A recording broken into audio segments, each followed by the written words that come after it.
Bonjour, ingénieur en informatique, j'exerce mon métier depuis 34 ans. Mais depuis septembre 2011, je l'exerce en qualité d'auto-entrepreneur.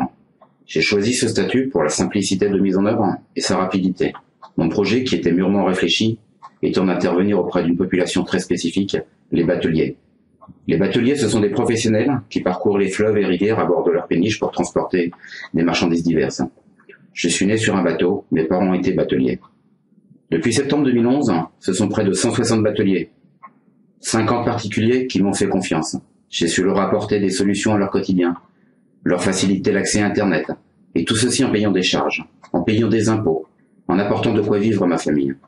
Mais depuis peu, Madame Sylvia Pinel a décidé de mettre un terme à mon activité, en fixant de plafonds de chiffre d'affaires annuel divisé par 2, et m'obligeant à changer de statut dans les 2 ans si je dépassais ce montant. Un changement de statut n'est pas envisageable pour le moment. Je n'ai pas un volume d'affaires me permettant de passer dans un statut dit normal, dont les charges augmenteraient de façon rédhibitoire.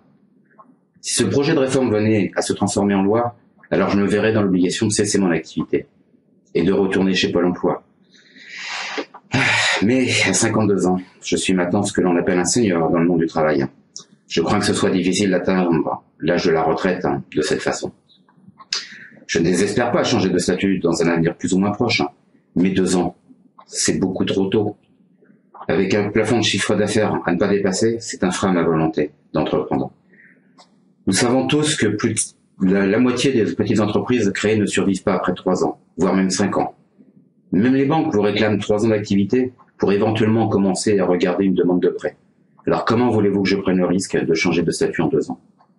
Madame la ministre, Monsieur le Président de la République, Monsieur le Premier ministre, laissez les Français qui veulent travailler, travailler.